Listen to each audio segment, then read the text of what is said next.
of her life. And I mean, it was an amazing experience, and there's nothing wrong with co-sleeping at all whatsoever. And it's whatever works for people personally.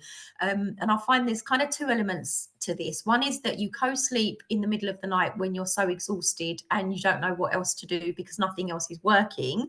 Or the second is that when you've had a good night rest and you sit down as a family and you're making an informed decision because you're choosing to co-sleep. So mine was the first one where nothing else kind of worked. And after about the first year, you know, there were constant night waking. She was latched all the way through. Every single day, I woke up and I just felt absolutely awful. I suffered sleep deprivation for about 2 years. And I just used to wake up thinking there must be another way. And I just couldn't cope really. So I reached a really dark place. So when I was pregnant with my second and my third, I sleep trained them at 4 months each. So that's been life-changing. So a lot of people come and they ask what a sleep association actually is. Again, what I just want to say, I'm really flexible in the way that I work. I'm not your traditional sleep consultant where there's only a couple of methods that we go down one route. So I'm very flexible in how I work, taking into consideration parents' feelings, your baby's temperament, the whole family circumstance. So with a sleep association, again, I just want to reiterate that there's nothing wrong with doing these things. So it basically means that when a child becomes dependent on rocking, feeding, bouncing, walking, assisting, swaying, or you need to lie down with your baby, but the association is when they cannot self-settle and you have to do those things to actually get them to fall asleep. And they can't fall asleep without you doing those things. So again, there's nothing wrong with doing them. So a lot of people do them, and it's only whether you feel like as a family, you actually want to change the way you put your baby to sleep because it doesn't work for you any longer. So often what happens is that when a baby becomes dependent on being rocked or fed to sleep, it takes a lot longer as time goes by. So as the baby gets to 7 months old or 1 year old or 2 years old, you know, they can't be fed or rocked to sleep anymore. They have to be walked around, or parents end up lying down in bed with them. And the time that it takes for them to settle goes from about 10 minutes up to about sometimes 1 hour or 2 hours in extreme circumstances. And then they wake up frequently and you have to go back and do the whole thing again. So it becomes a dependency where they can't self-settle. And then also when they wake up in the nighttime, they need the same thing that they used to put themselves to sleep in the first place to actually put themselves back to sleep during the night because they cannot link their sleep cycles. So what is sleep training? Sleep training methods are used to teach your baby to self-settle and replace the sleep association so they fall asleep independently and don't require an external thing to put them to sleep. That helps with settling at the start of sleep, but it also helps when resettling when they wake up in the nighttime. This means your baby sleeps through the night and only wakes up for age-appropriate night feeds. Naps are also extended with a sleep training method. So I'll go through some routines here. And again, it's a lot of information to take in. So feel free to just kind of note down what age your baby is. And you can always grab some information from myself or Priyanka later on. So I'll go through them from a really young age. 6 to 12 weeks old, the awake period is 1.5 hours to 1 hour, 45 minutes. And again, these are only brackets and these are very loosely done. And like Priyanka was saying, every single baby is different. And when she was saying about wanting to sort of look at what the norm is, unfortunately, there's not a norm. So in all the years that I've been doing this, there's no set pattern for babies. So you've got to take into consideration sleep needs, sleep pressure, personal circumstances, parents' mental health, and how mum feels after actually giving birth. So all of those things need to be taken into consideration. And I do find that personal wake windows, that's one of the things that we would find when sleep training, but they do vary.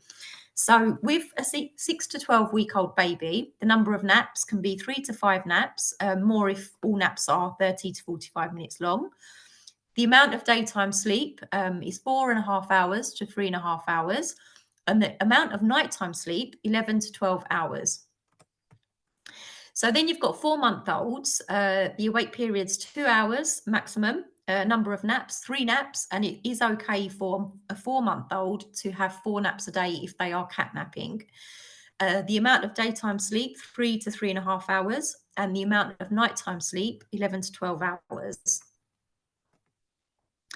Then with 6-month-olds, awake periods are 2.5 hours, and the number of naps, 2 to 3 naps, and the amount of daytime sleep, 2.5 to 3 hours, and the amount of nighttime sleep, 11 to 12 hours.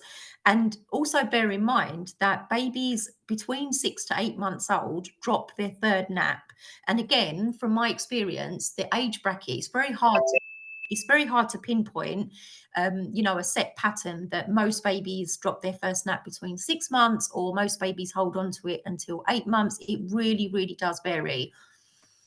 So then you've got 8 months. Awake period is 2.5 to 3 hours, 4 hours at the end of the day. The number of naps dropping down to 2 naps. And if your baby by 8 months old hasn't dropped down their third nap, I always try to force drop it, simply because it shows up in the nighttime in terms of more night wakings and having early morning wake ups. So by 8 months old, you definitely want your baby on 2 naps a day. The amount of daytime sleep, 2.5 hours maximum, and then the amount of nighttime sleep, 11 to 12 hours. So for a 12-month-old, awake periods 2.5 hours to 3 hours, and 4 hours at the end of the day after the lunchtime nap. And then number of naps, it's generally 2, but you do have the odd baby that's on the 1 nap, especially if the nursery have pushed them to have 1 nap. The amount of daytime sleep, 2 to 2.5 hours, and the amount of nighttime sleep, 11 to 12 hours. Then you've got 15 to 18-month-old, awake period, 5.5 hours, 4.5 hours at the end of the day after time nap. And then the number of naps, you dropping down to 1 nap by 18 months. And the amount of daytime sleep, 1.5 hours to 2 hours, and the amount of night sleep, 11 to 12 hours. Then you've got 18 to 24 months sleep needs. So awake period, 5.5 hours to 4.5 hours at the end of the day after the first nap. And then the number of naps is 1 nap, and the amount of daytime sleep, 1.5 hours to 2 hours, and the amount of nighttime sleep, again, 11 to 12 hours. So managing a flexible routine, often people find that, first of all, when you've got a younger baby, if you're suffering from sleep deprivation, it can be really hard to get on top of, implementing any kind of, even if it's not sleep training, even if you're just trying to optimize sleep. And what optimizing sleep means is roughly having a routine, making sure feeds are in place, resettling for a second sleep cycle of their lunchtime nap so they're not catnapping, having an earlier bedtime, getting partners or family involved for the evening. Some other things would be rocking to sleep instead of feeding to sleep at night. So a flexible routine can also help to optimize sleep when parents feel that, and this is another myth as well, that often people come to me and say, look, I want to sleep train because I can't function anymore, but actually I don't want to be stuck indoors. And we'll get to that later on in the presentation. But they think or assume that they have to have a strict routine when addressing sleep. And it is a myth, literally. So many parents worry that sleep training means a strict routine, and it doesn't. You can navigate sleep training whilst maintaining your normal lifestyle, and especially for Asian families. I'm Hindu Punjabi myself. I talk a lot about big gatherings, managing days out and social activities. From a cultural and social commitment, Asians, I find that they have a lot of get-togethers. So we like to have family over with lots of food and lots of late evenings, and it's good to attend those when you've got a young baby, if you feel you're able to, emotionally and physically, that is. So you might feel like the odd one out for prioritizing bedtime, but it's okay to be flexible. The trick is to know how to navigate sleep when you're managing a day out. So life obviously things like nursery, childminders, grandparents, clubs, classes, and social events. And the goal is to have the tools and the confidence to balance sleep when you're going out and about. So working on relaxing your mindset around naps and late bedtimes, I find this is a big one for parents, because obviously being, a somatic therapist working with nervous system and a psychotherapist, when I work with mums in particular, they can feel sometimes anxious about heading out and about and then thinking that they're going to have a bad night with sleep, or how's baby going to be in the buggy, sorry, if there's a short nap, what will happen, how we'll manage bedtime. So all of those anxieties can come up. So if we're able to relax our mindset and know that all of that is completely normal and it's okay for baby to have short naps when they're out and about. So addressing any anxiety that you may experience within your sleep, within yourself, especially around sleep. Offering cat naps, absolutely nothing wrong with cat naps. Sometimes mums are scared of short naps. And when you're juggling or you're bringing up a young baby or you've got multiple young children, cat naps is the way to go. It's fantastic. It works really well because you don't have to then kind of think about rocking or feeding or contact sleeping for the second part of the nap. You can just get the baby up, get on with your day, and try to have a stress-free afternoon. So you can offer a long nap before you head out. Again, if it all goes wrong, it's absolutely fine. And look at your child's overall sleep. And are they getting a good quality sleep 80 to 90% of the time? And again, this is another one that I come across where parents that they have like a child that sleeps 11 to 12 hours uninterrupted overnight, and then the nap might be an hour, and they kind of still feel anxious, and they're thinking that the baby should sleep for 2 hours in the lunchtime. Yes, it's fine if they do. It's amazing if they do, but there's no need to feel stressed if the baby is sleeping most of the night. It just means that you can continue working on naps over a period of time or whenever your baby naturally starts to link their cycles. So aim for 3 to 4 naps in the cot at home. So again, sometimes people are scared to go out because they think they're going to mess sleep up. But actually, I always advise, and this is nothing to do with sleep training, this is just scientifically, biologically, for a young baby. If they have 3 to 4 naps at home in the cot overall, you avoid building up sleep debt, and the rest can just be on the go. So if things do go wrong, you can just get back on track the following day. So offer an early bedtime if needed. And my sleep training programs include a 70-page sleep Bible. And one of the handouts is managing days out and social activities.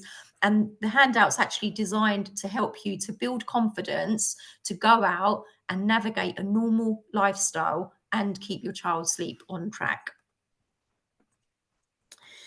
Navigating night feeds, obviously we know this is a massive topic. So we'll go into brief detail.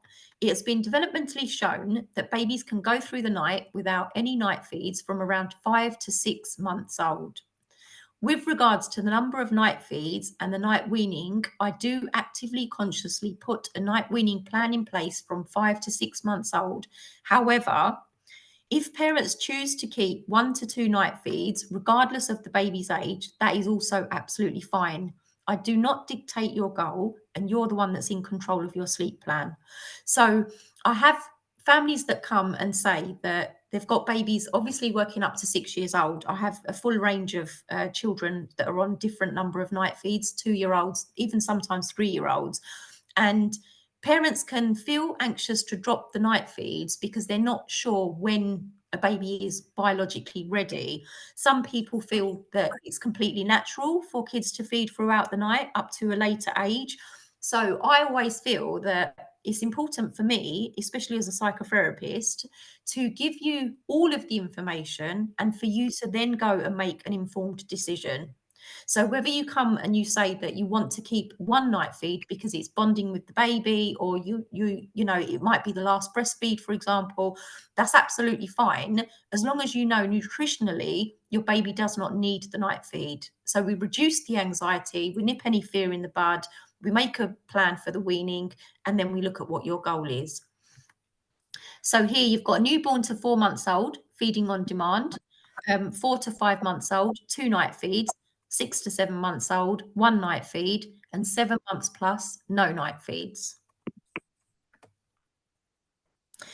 So again, there's some myths here that come up quite regular, so that you have to have a strict routine and be stuck indoors. We've gone through that earlier on in the presentation.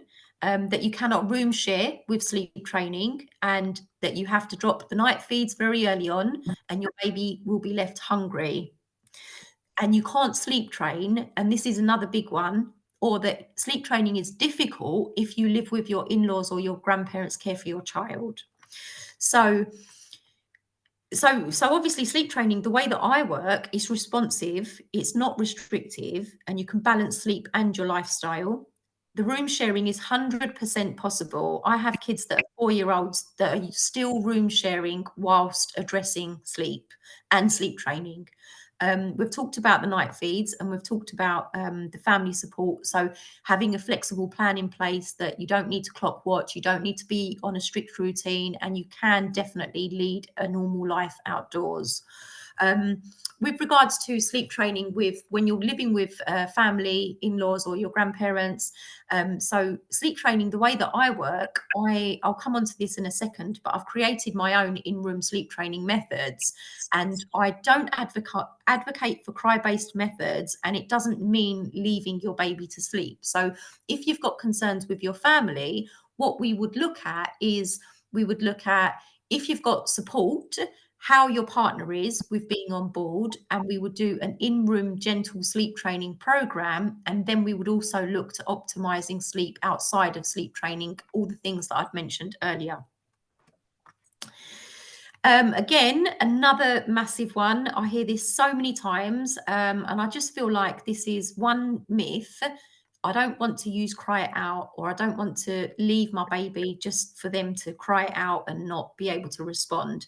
This is probably the biggest myth that I come across, and I'm not sure where it started off. Anything that you read up on Google that it talks about leaving your baby to cry or anything like that is all opinion based. There's no scientific evidence at all whatsoever for parents that choose a cry-based method or an out-of-the-room sleep training method that is damaging. If anything, it's beneficial in the sense that the baby gets to sleep through the night and no longer suffers sleep deprivation. And we know, when you look up on Google or you hear, babies need to be getting that 11 to 12 hours sleep at night, because they need to regulate their emotions, they need to be on track for their physical development and their mental leaps.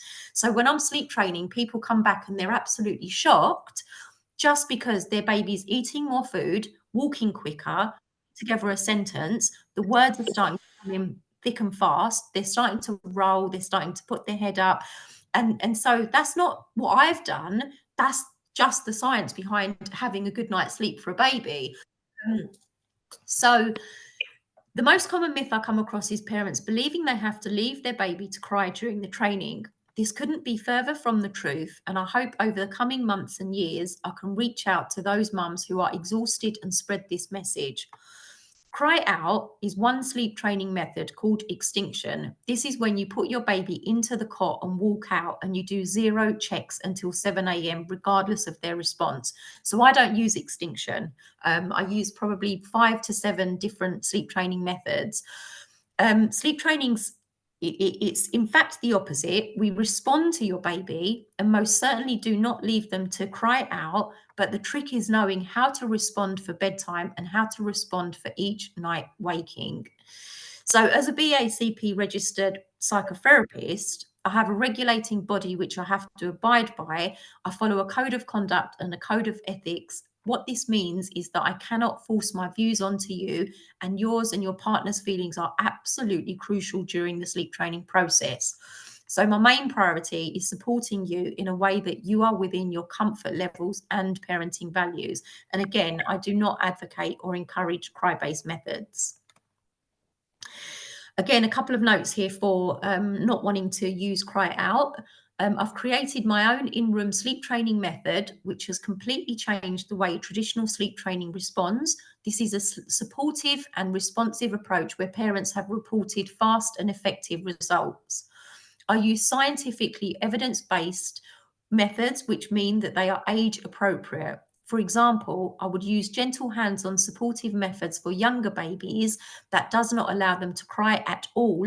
And then as we move up the ages, we are still in the room, but more hands-off and adapting methods to meet parents' values and work with baby's temperament.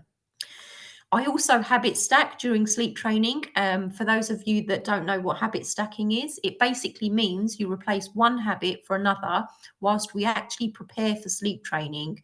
So this acts as a stepping stone to ease into a gentle sleep training method. For example, not feeding to sleep anymore, rocking to sleep instead of, let's say your baby's waking up 5 times in the night and they're having 5 feeds in the nighttime. What we would do before we start the sleep training is get you to rock your baby to sleep instead of feed to sleep, and then you go from rocking to patting. So that's habit stacking. You're replacing one habit for another to then get ready for gentle sleep training. So my studies have allowed me to look into the science behind sleep and work with biological rhythms. I work with a range of methods from gentle hands-on approaches right the way through to stay in the room, supportive methods to extinction known as cry out. Again, I haven't had to use extinction up to date and I don't advocate for it. I combine methods to suit your baby based on your parenting style, your baby's temperament and their needs. That's my dad there with my middle daughter, who I sleep trained at 4 months old. So I said to him, enjoy all the cuddles while you can. He looks like he's asleep with her as well at the same time. So I've had a lot of, because I work with a lot of Asians, so a lot of Asians come and they say that I'm just calling and my family doesn't know that I'm calling, but I'm not coping mentally. And obviously there's a generational gap. And I've worked with grandparents in home consultations where sleep training is really misunderstood. And then the grandparents, once I have a consultation with them, they are super on board and actually have the facts rather than thinking about the old style that you just have to leave your baby to cry. So sleep training is possible, even if you live with in-laws or grandparents. They do not need to follow the sleep plan. If grandparents care for your child during the day, the focus for sleep training is on bedtimes and night wakings. And it doesn't have to be sleep training. So I've mentioned sleep training a lot, but just addressing sleep, or if you want to change the way you want to put your baby down. So you can optimize everything first and you can look at habit stacking and things like that. So I'll provide a flexible daytime routine that your family can follow loosely.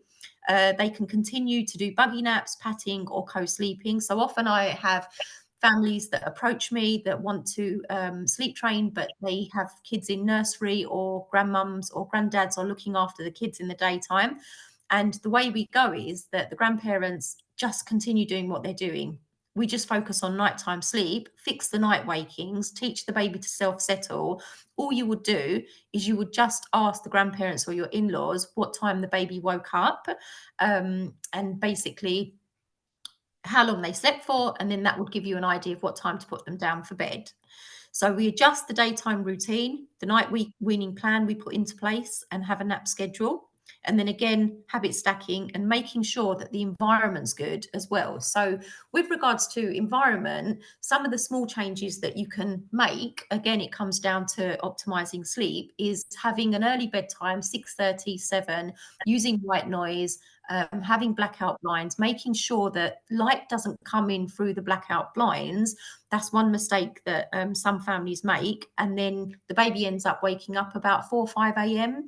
And we know that the sleep phases, the 4 to 5 a.m. wake up is the hardest, which is when normally people end up co-sleeping from 2 a.m. onwards.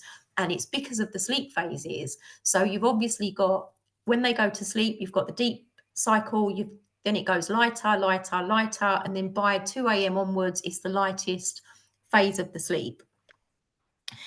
So if you live with in-laws, we can use gentle in-room sleep training methods. We adjust the daytime routine, like I've said, and then habit stacking and the environment changes. And it just means that you can balance everything up with the sleep training, plus taking into consideration your family's values. So again, this is an example of how I addressed sleep with my with my middle daughter. My mother-in-law, my husband's actually from India, ironically. So my mother-in-law came from India and spent about 6 months with us. And obviously, given it was my second, I was sort of struggling with the sleep deprivation, juggling young children, recovering from the labour, all of those things. And then so I've given some examples here. How did I address sleep with a newborn with my mother-in-law with me?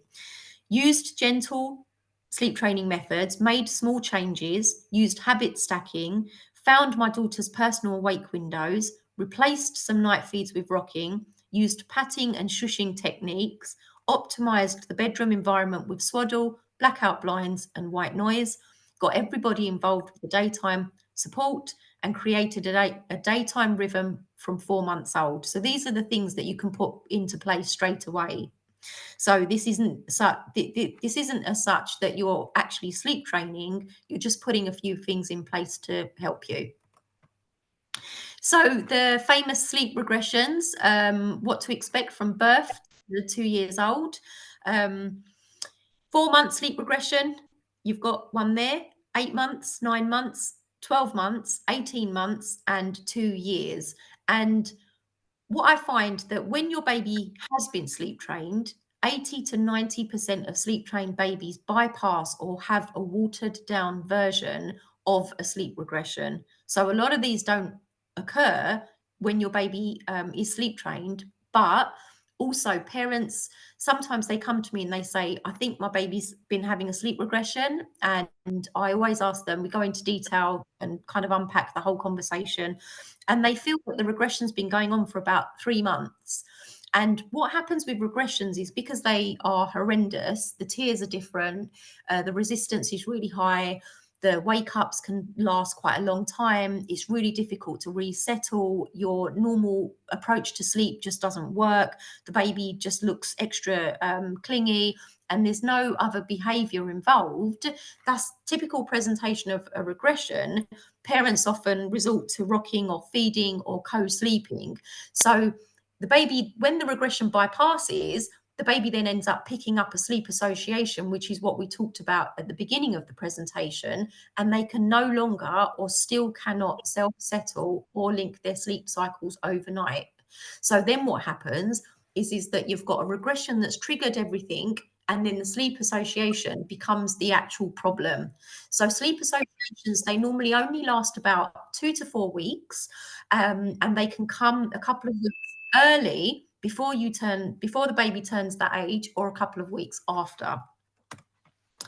So my sleep training programs, so the benefits of sleep training are that you have quality time with other children, you get your evenings back, your partner back in bed, an improved sex life, everybody has a permanent place of sleep, having your body back, establishing a feeding rhythm, not having to get second guess what your baby needs, not having to rock, feed, or assist your baby to sleep, having your baby self-settle and your baby sleep through the night, your baby napping well, going out without worrying about lack of naps or sleep falling apart, a happier, less clingy baby, your baby's food intake will go up, an age-appropriate night feeding and night weaning plan, mental clarity and emotional well-being for each member of your family.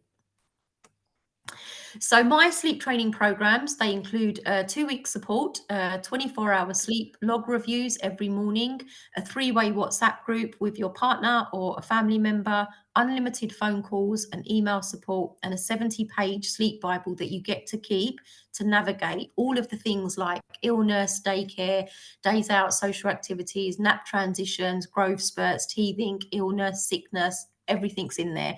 And that's that 70-page sleep Bible, I've built that up over time from scenarios that families have come to me with, and it's on a need-to-know basis. You're not expected to read it during the 2-week period, and it will serve you for the next 3 years of your baby's life. And there's also lifetime access to my sleep training Facebook group, which is for parents that have already sleep trained. So some free resources that you can tap into. Priyanka will send out my sign-up link for a free sleep guide. So make sure to grab that. You can follow me on social media. You can sign up for my mailing list where you get weekly newsletters and emails with loads of information. You'll find my blogs on my website, and you can listen in on my Gentle Night Sleep podcast on Spotify. So we can move on to questions now. Fabulous. Thank you so much, Seema. That was a lot. Oops, sorry. We do have a ton of questions. To mute myself here. Is that better? No. You got two screens open? Yeah. Sorry, I'm just gonna exit here. 1 second.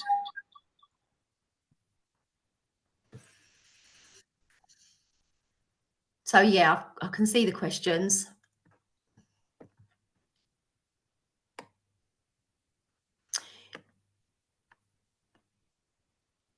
Priyanka, I think you're muted.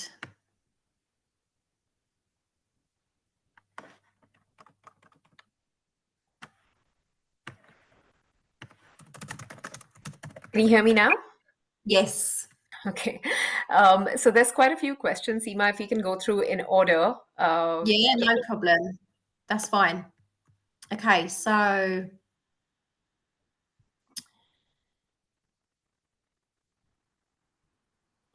Catherine's asked, my baby only has one night feed at 4 months old. Is that okay? Feeds at 10 p.m. and 6 a.m. That's amazing. So keep it at that. That's brilliant. That is absolutely fine.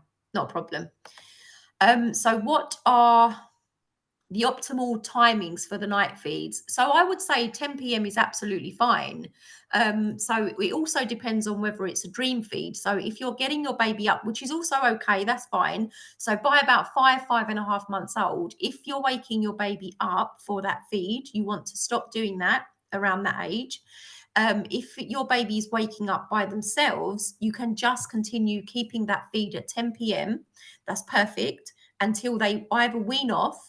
But from around 6 to 7 months old, you can start dropping that night feed if you feel you want to and you're ready. So I hope that answers that question.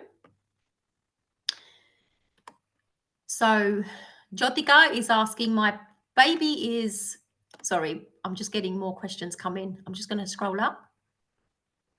My baby is 4 months old, but doesn't like sleeping in her cot and sleeps on me in the night. During the day, she prefers the bouncer. I've tried putting her on the bed and patting her, but she's not having it. Any tips? To be really honest with you, if the baby is presenting in that way all night long and contact naps in the daytime, sleep training is the way to go. The tips would be from what we said in the presentation. You can swaddle, you can do an early bedtime, you can get family involved, you can use white noise, you can use blackout blinds, and then you can start to address one nap at a time and bedtime only. But if you're not in a position to sleep train, or you don't want to sleep train yet, you would be consistent. So be consistent means that it might take 3 weeks, it might take 4 weeks. So instead of putting her in the bouncer or putting him in the bouncer, you can literally just start to pat, or you can rock, like we talked about, the habit stacking, but do it for a few weeks. It's not going to be instant. But from what you've said, if you were to sleep train, basically what would happen is you'd have an age-appropriate routine. We would have your baby self-settling, sleeping the correct length of nap.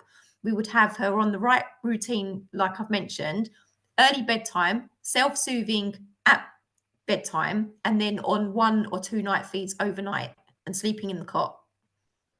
So that's the tips, basically. Hope that helps. I have a 3-year-old who Asma has said turns, I'm going to just scroll up again. Asma says that I have a 3-year-old who turns 3 on Saturday and he still wakes for 1 to 3 night feeds. And I'm not sure if it's because he's actually hungry, because he doesn't eat anything through the day. He also doesn't fall asleep without a bottle.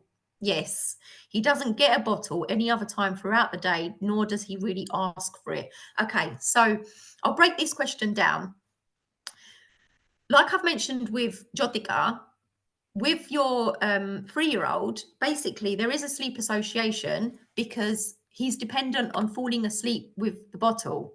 So do you remember at the beginning of the presentation, I was saying about the sleep association, if they cannot self-settle without being rocked or fed to sleep, that is when you would put a sleep training method in place.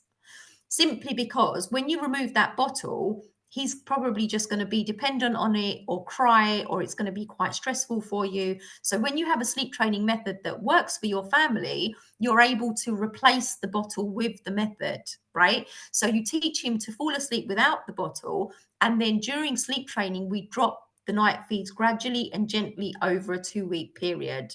Again, I would say the same thing to you. If you're not ready or you're not in a position to sleep train, do everything else that you can, like age appropriate bedtime, blackout blinds.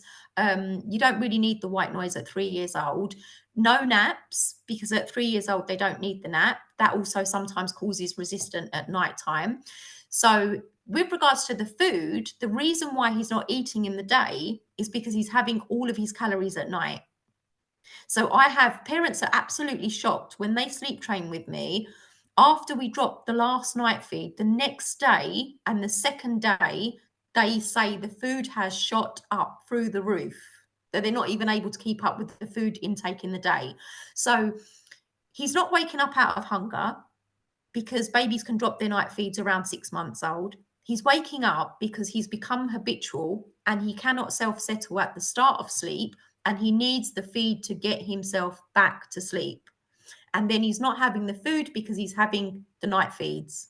Okay, so we would address all of that again through sleep training, get him self-settling without a bottle, drop all the night feeds, get his food up, and then during the 2-week sleep training, I also monitor nutrition. So when you send in logs, we do I review a 24-hour food, milk, and sleep log. So I will be able to say to you, right, he's not having enough food. Try this at this time. This is what I want you to introduce. This is how much he should be having. These are the tips that you can put in place. So the food and the sleep, the milk go hand in hand with the sleep. Again, I hope that helps. And yeah, it's just basically the other, yeah, I've just remembered what else I was going to say. It might seem like he's hungry. And the reason why it seems like he's hungry is because his body's trained to be hungry and wake up for the feed. So it's a bit like us. When we start to go to the gym, or we're addressing our food needs or changing our diet, if we eat and eat and eat and eat and eat constantly, physically in our body, our stomach will start to stretch and become bigger. And when it stretches and becomes bigger, it needs that feed or the food. So if I were to have a snack at midnight every single night for a couple of years, and then one day there was no food available, my stomach would be hungry, because my stomach would literally wake me up and I would maybe have hunger pains and be craving or searching for that food, because I've trained it to eat at 12 o'clock overnight. Nutritionally, that doesn't mean to say that I need the food at 12 o'clock. It means that my body's used to it, which is why when I'm sleep training, I gradually drop night feeds and I don't go cold turkey. So there's a way of doing it where we address the each night wake up, have a plan in place for the feeding schedule, and we take a gentle approach. So the baby's not left hungry. Okay. So Catherine says, my baby doesn't go to bed until 10 p.m. How do I introduce an earlier bedtime? Half an hour every 2 days. Yeah. So 9:30, couple of days, 9 p.m., 8:30, and so on and so on. But also check out your nap routine. So I think Catherine said her baby was 4 months old. So at 4 months, 10 p.m. is not too bad. I say it's not too bad, but it depends on how it is for you guys as a family. It's a brilliant time to now start introducing an earlier bedtime. I wouldn't go straight to 6:30 because your baby will just keep waking up. They're not used to it. So do it gradually, do it gently, but have 3 naps now in place instead of if they're cap napping or there's 4 naps, start to establish 3 naps and then do the bedtime a little bit earlier every couple of days. So you want to wake up at 7 or half 7 or 8, and then you want to go with the awake windows I talked about earlier, morning nap, lunchtime nap, third nap, and then 9:30 bed, 9 p.m. bed, 8:30, and so on. Dimitri says, any tips for surviving the first 4 months before one can do sleep training? I start at 2 weeks old. So it's not officially sleep training. From 2 weeks old to 4 months old, I do newborn sleep shaping. And newborn sleep shaping, like I mentioned earlier, scientifically, a baby under 4 months old cannot self-settle with hands off.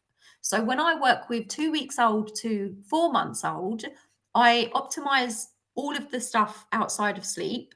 I look at red flags, I look at medical issues, I look at mum and dad's mental health, I look at mum's physical health after giving birth, I look at the current circumstances in the household, seeing if there's any crisis, anything like that. So we put a whole foolproof plan in place for all of those different things. And then obviously, depending on how old baby is, we would do gentle sleep soothing techniques, not sleep training. So under 4 months old, we would look at night feeds, we would look at daytime rhythm, we would look at dummy or no dummy, we would look at white noise, we would look at which swaddle to use, we would look at what's not working. And so things like that. There's so much you can do with an under 4 month old that doesn't actually involve sleep training. And then on top of that, to consolidate it, to get you longer stretches, we would implement an actual gentle method that's hands-on. So I hope that helps.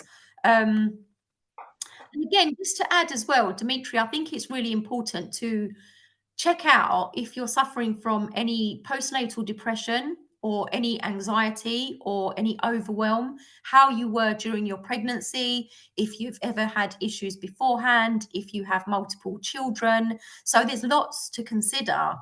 If you have family support, reach out to Priyanka and myself if you're struggling. Yeah, there's so much you can put in place, so much. Again, just to add as well, birth trauma. Just check in with yourself if you've had birth trauma.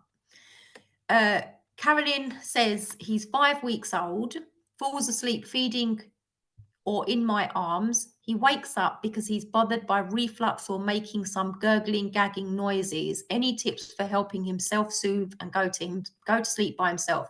So with regards to reflux, my middle had reflux and my third had reflux. So that's why I became a qualified reflux specialist. And there's a couple of layers to kind of unpack here. So the way to work with it is to address the reflux before you address the sleep. You can't address the sleep until the reflux symptoms are at bay. So when you've got a baby that has got increased or severe reflux symptoms, you cannot expect or get them to learn to self-settle, because when you try to implement any kind of patting, shushing instead of rocking or feeding or contact sleep, the baby might end up crying a lot and you won't understand or know whether they are in pain or whether they are struggling with gas or whether they need to burp or whether they're constipated or whether they're suffering the reflux symptoms. So when reflux symptoms are reduced, then you're able to implement self-soothing techniques. And the way to get on top of the reflux is by checking in with your GP. Obviously, I offer reflux, non-medicated reflux packages, which are basically addressing the root cause of reflux. So the NHS kind of almost puts a plaster on the reflux and says, go try this medicine. But with the medicine, you have loads of side effects and some of them don't work and some of them are actually outdated. And they cause a lot of acid, stomach acid in the baby's body, and it can have a horrendous effect on the night sleep. So I actually address reflux from the root cause, because remember, reflux is It's not an illness or a diagnosis, it's a symptom. And a lot of people don't understand that. The symptom basically means that there's something else going on. So whether you've had birth trauma, whether you've had to use ventouse or forceps for delivery, and what happens is the baby's nerve in their brain gets a bit compressed during the birth, and that can cause for reflux, fussiness, feeding issues, sleep issues, and things like that. And then you've got tongue tie. You've got dairy intolerance, you've got jaw being out of the line. So there's lots of different reflux symptoms, and there's a few different causes. It could be medication during pregnancy. It could be antibiotics given at birth. So I would be looking at the birth that you had. And again, reach out to Priyanka or myself for this. I normally send out a free reflux questionnaire, and there's no charge for that. There's no obligation to sign up for sleep training or for even reflux, but it just means that when you get the answers, you are able to have a bigger picture of what the symptoms are. So some people don't realize that some of the symptoms include things like coughing or stuffy nose, and people just assume their baby's got a cough or a cold, but actually it's reflux symptoms. So what I would say to you is that address the reflux first. And if your baby is also feeding all the way through the night and not having gaps between feeds, there's digestive overload, which influences and triggers reflux symptoms and makes it so much worse. So if at any stage you need any support, I would say if your baby's falling asleep, reach out. And when you also sleep train, after 5 weeks old, when baby's older, 3 months old, 4 months old, you get to give bigger gaps between the feeding, and you're not feeding on demand. So they get to digest their food and they're not as gassy, and then they're able to sleep better. So I know that's quite lengthy, but I hope that's helped. Sorry, Seema, I was just going to say we have so many questions. Maybe we can sort of like speed it up and then pass on the Absolutely. questions to you after. So if anybody has additional questions, just feel free to email me all your questions, and I'll make sure it gets to Seema. And we can have them Can I do answered. five more minutes and go through them? I'm perfectly happy to go over time if you are. So we can go through them, sort of a little bit. I know sleep is so complex and there's so much going on. So a lot of your questions may not get the right answer like right away, but we're happy to address them one by one. Yeah. Yeah. Okay. So there are quite a few questions. I'll do one or two more, and then Priyanka, if we pick up on them after. So my 11-month-old goes to bed around 7:30, wakes up around 5. What can I do to help her sleep at least till 6:30 a.m.? Have a look at the daytime routine and see if the baby's undertired or overtired. Make sure that you've got protein in at dinner time, and then add in some gentle sleep training techniques or patting or assisting back to sleep till 6:30. But remember, it can take about 3 to 4 weeks to fix the early morning wake up. Okay. But the main thing is to make sure that there's no light coming in from the blackout blinds, that the baby doesn't have cold feet, that there's no noise coming in, and that the baby's having the protein. So Martina said, my 2.5-year-old sleeps 10 hours in average a day. She stopped napping 6 months ago. Once a week, she gets very tired and goes to sleep early. Perfect. No changes needed. That's great. She's just catching up on sleep, and trust your instinct. Yeah. A lot of mums, they kind of question themselves. So that's fine. How should we manage teething, the impact on sleep? That's quite a big topic. So I'm going to leave that with Priyanka to answer that at a later time. There's so many factors involved. Basically, you want to leave the teething, just assist your baby more to sleep when they're teething, but give them 3 to 4 days to pop the tooth out, and then 1 day for the tooth to calm down after it's popped out. And then you want to get back onto the sleep, because teething doesn't actually last that long. It's the sleep association that continues. So I'm just going down here. It's been 2 weeks since I've been sleep training my daughter in her own room, and there's been no progress. She's getting up 3 to 4 times a day. I won't be able to answer that because I'm not sure what method you're using. I don't know how old your daughter is. I don't know how you're responding, and I don't know how the daytime looks. So there's so many factors. So for that, Priyanka, is it okay if Gala reaches out to you? Okay, I wonder if Priyanka's frozen.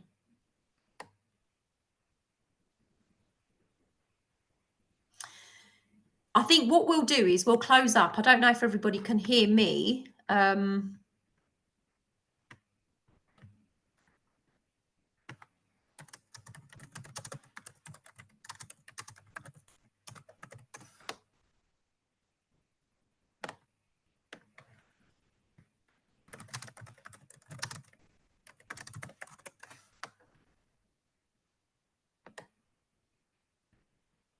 We can hear you. Okay, brilliant. Thank you. Okay, great. So I think Priyanka has frozen and maybe has like bad connection. So I'm just going to scroll back up. So I'll answer a couple of quick questions. Should I close the curtains for daytime naps? Lauren has said yes, 100% definitely, unless you're out. See if that's Priyanka. Hi, Yeah. sorry, I'm back. I have the worst internet connection today. Of course, it had to happen during the session. But yeah, I was going to say, yes, please feel free to, contact myself and Seema afterwards. And also, Seema has the option to book a discovery call on the platform. So you're welcome to talk to her for free for about 15 minutes if you just want to learn more about, your issue and how you might potentially solve it. Thanks, everybody. So we'll go to questions at a later stage. I'll leave them with Priyanka and I'm happy to answer more. Well, we do have a couple of more minutes. I can't see the chat anymore, so I don't know if. Okay, let me just go. We could potentially, then, if you're okay with that, go through more as well. Yeah. Okay, let me just go up to where I've left off then.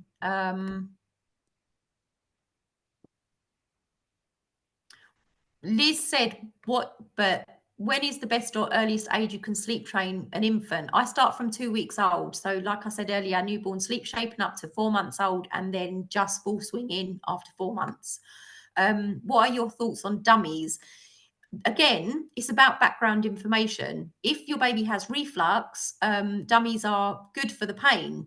But generally, I try to ditch the dummy during sleep training simply because the mouth becomes unaligned. Babies become fussy during the day. They want the dummy. They become kind of attached to the dummy.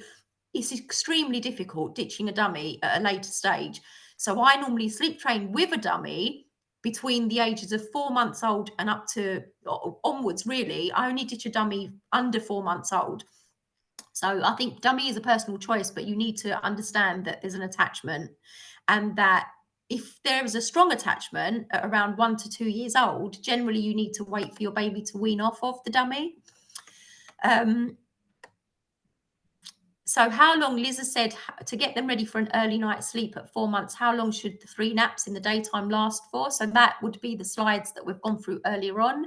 At 4 months old, they can be on 3 or 4 naps a day, 4 short cat naps. And if it's 3 naps, 1 hour in the morning, 30 minutes in the afternoon at about 4:30, and then around 2.5 hours at lunchtime.